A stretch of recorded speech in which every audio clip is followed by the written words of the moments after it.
Olá, alunos, tudo bem? Então, a partir de agora, nós vamos fazer uma revisão dos principais conteúdos para que depois possamos fazer as nossas atividades. Vamos lá? Então, vamos ver aqui a nossa revisão de conteúdo sobre os séculos 18 e 19. Então, o que aconteceu? O que acontece? É o neoclassicismo, né? O neoclassicismo,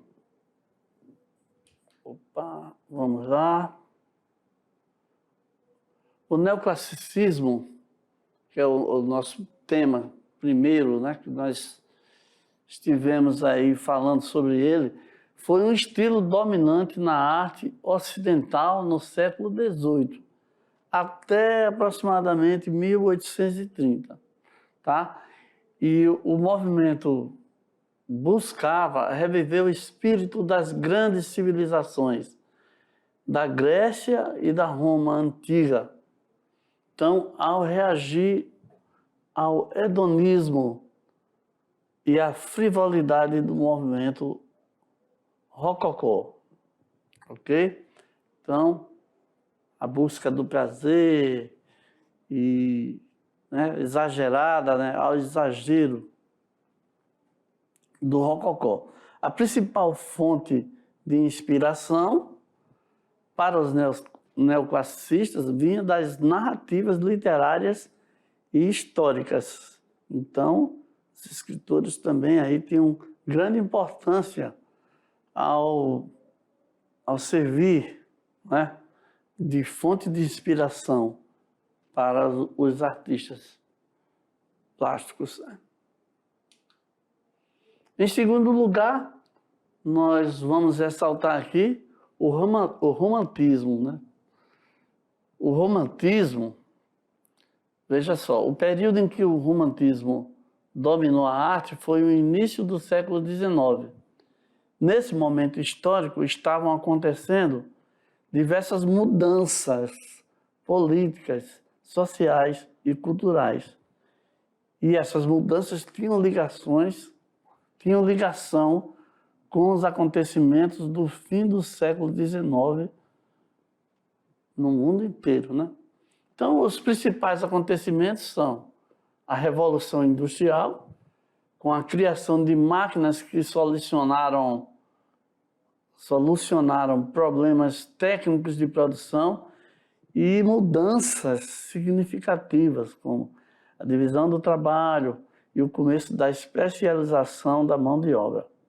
Então, esses acontecimentos aí, eles foram, assim, determinantes, né? Esses dois movimentos, esses dois acontecimentos aí, o neoclassicismo e o romantismo, são dois movimentos, são dois momentos que determinaram vários acontecimentos sociais, políticos e históricos, né? Então, por isso, nós vamos agora para as nossas atividades, né? Esperando que você tenha lembrado bastante de tudo que foi concebido na nossa aula, que foi apresentado para você, porque agora nós vamos fazer as nossas atividades.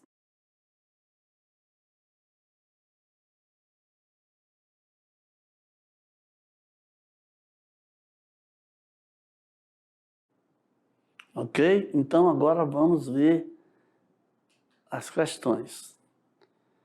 A questão de número 1, né, temos o seguinte: de acordo com os neoclassicistas, só haveria arte se os artistas resgatassem os ideais gregos e renascentistas. A arte desse período era considerada bela, ou seja, retratava sempre o belo, era o mais importante. Sobre a arte no período neoclássico, assinale a alternativa correta. Então, foi um movimento artístico que preservava os padrões e ideais clássicos antigos nas obras de arte? Tá, então, a primeira afirmação é essa aqui, ó. Aqui na letra B, movimento se relaciona diretamente ao cotidiano e às pessoas comuns. Letra C aqui, tinha como característica o uso de cores fortes e primárias.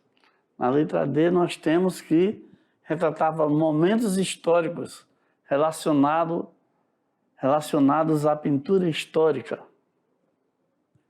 E na letra E, de acordo com os neoclassicistas, só haveria arte se os artistas recriassem obras a partir de ideais contemporâneos da época.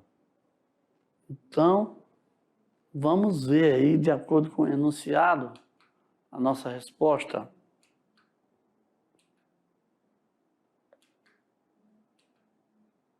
Então, foi um movimento artístico que preservava os padrões e ideais clássicos antigos nas obras de arte. Eis aqui a nossa resposta, né? Só haveria arte se os artistas resgatassem os ideais gregos e renascentistas. Então, é correto também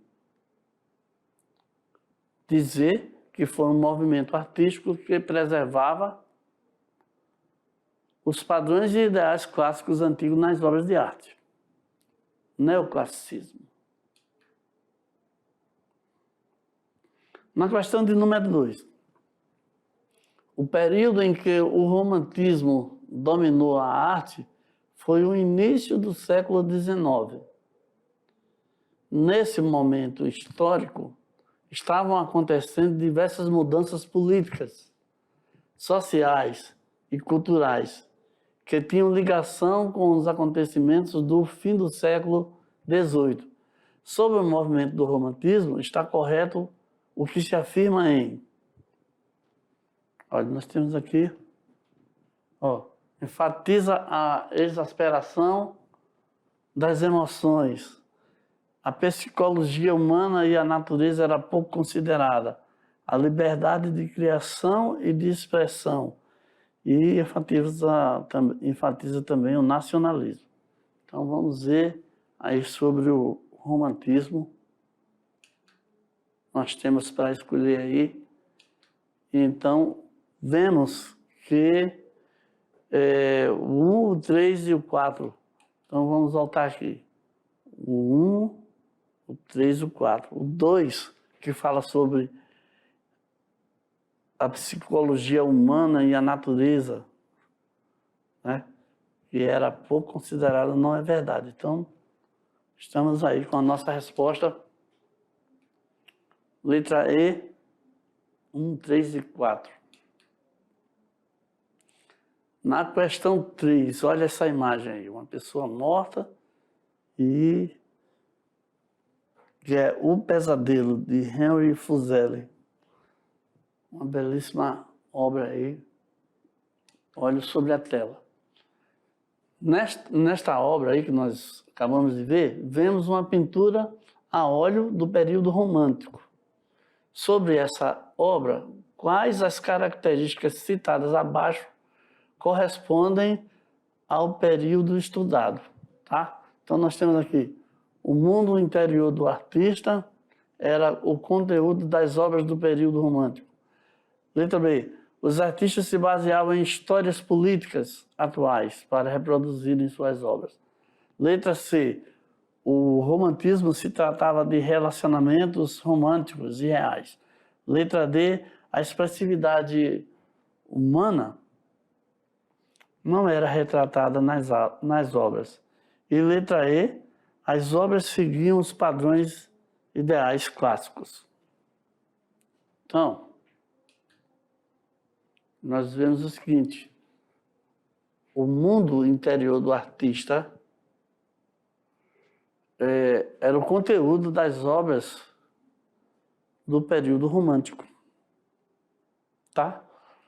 Não se baseava em histórias políticas, não se tratava de relacionamento, a expressividade humana era retratada nas obras E as obras seguiam os padrões ideais clássicos, não todos eles, né? Muito pelo contrário. Na questão de número 4, uma outra obra também, observe essa imagem aí. Faedra, né? Pelo Alexandre Cabanel, em 1880. Então, vamos lá. Ok? Observou bem? Então, vamos ver aqui. Sobre a arte acadêmica francesa, são consideradas características desse movimento. Temas que retratam a realidade da escravidão e dos servos. Características marcantes são o caráter ilustrativo e literário, marcados pelo formalismo e pela linearidade.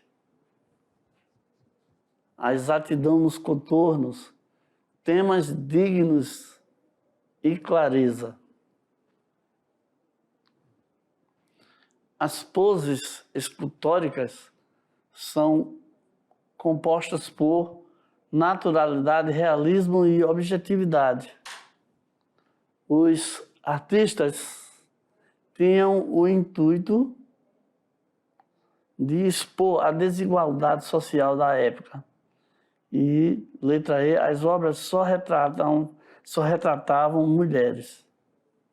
Então, vamos ver aí a nossa resposta para que nós possamos fazer aqui um paralelo, né? Então, olha, sobre a arte acadêmica francesa, são consideradas características o caráter ilustrativo e literário, conforme nós vimos na aula, né? Marcados pelo formalismo, linearidade, exatidão nos contornos, por temas dignos e muita clareza. Então,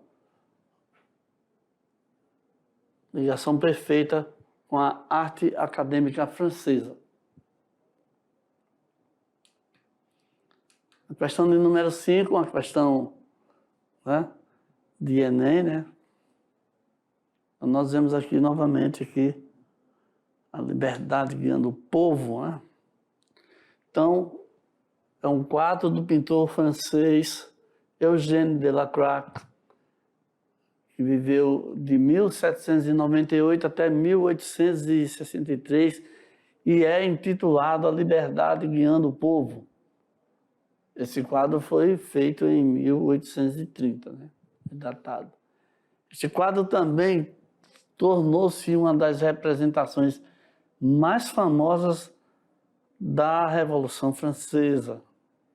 Então, vamos lembrar aqui da nossa aula, né? Onde a gente conversou bastante, né? Nele, podemos observar todas as características do simbolismo, o item aqui, né?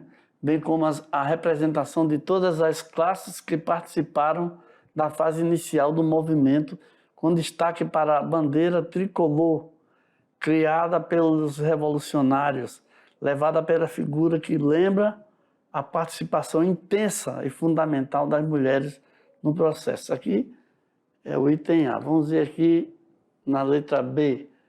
Utiliza uma linguagem de fácil entendimento, onde é possível entender, né, compreender, depreender todas as fases da Revolução Francesa numa só imagem, situando a obra no contexto da arte impressionista. Na letra C, tornou-se também um ícone do estilo rococó, do qual Delacroix é um dos fundadores e permite observar o caráter violento da Revolução. Na letra D, nós temos que sintetiza com traços pertencentes ao romantismo francês as ideias fundamentais da Revolução, representadas pela bandeira revolucionária, levada pela mulher, que constitui a personificação da liberdade e pela presença de personagens que representam a burguesia e os sans-culottes, né? Linha de frente do movimento antimonárquico. Então vamos ver aqui, ainda temos na letra D aqui a nossa resposta, né? Porque realmente é uma síntese dos traços pertencentes ao romantismo, né? Então, alunos, nossa questão de número 6, discursiva, é aquela onde você se concentra para dar a sua opinião, para você discursar, para você colocar tudo que você pensa a respeito, você pessoalmente, né? A sua própria reflexão a respeito de coisas que você viu durante a aula, né? A respeito de, por exemplo, desse tema aqui que nós vamos falar um pouco mais dele, né? Eugène Delacroix, né? É o francês aqui, no quadro A Liberdade Guiando o Povo, retrata um movimento crucial da revolta, o rompimento das barricadas pelos rebeldes. Ou seja, o povo lutava por ideais nacionalistas e republicanos. Então, reflita e comente. O povo francês, naquele tempo ali, tinha razões para se revoltar contra o rei. E uma outra questão que eu quero que você reflita e responda. Você acha que é papel do artista retratar acontecimentos do seu próprio ponto de vista, colocando sua opinião? Então, é aí que você tem que analisar bem, né, os fatos, né? O rei tomou atitudes totalmente impopulares, né, contra o povo, né?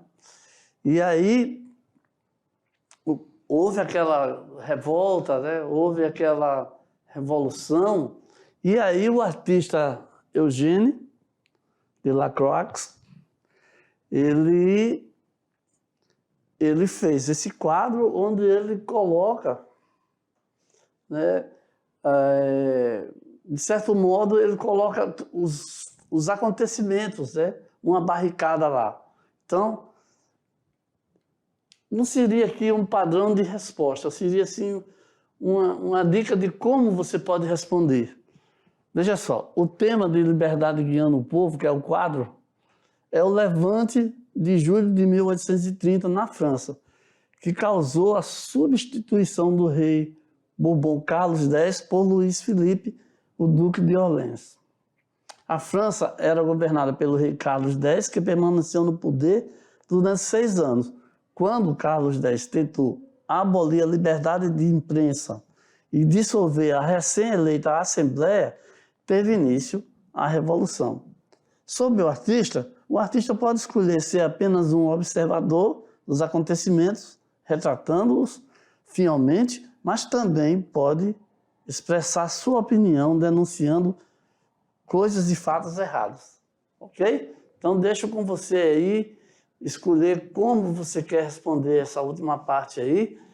Então espero que vocês tenham se desenvolvido muito bem, que vocês tenham encontrado facilidade ao responder as atividades, né, a atividade aí em questão, e que estejam preparados para ter a sua opinião mais concisa, mais compenetrada sobre o nacionalismo e sobre o romantismo, especialmente nas mudanças, né, especialmente nos temas elaborados pelos escritores brasileiros desse período aí. Tchau, até a próxima aula.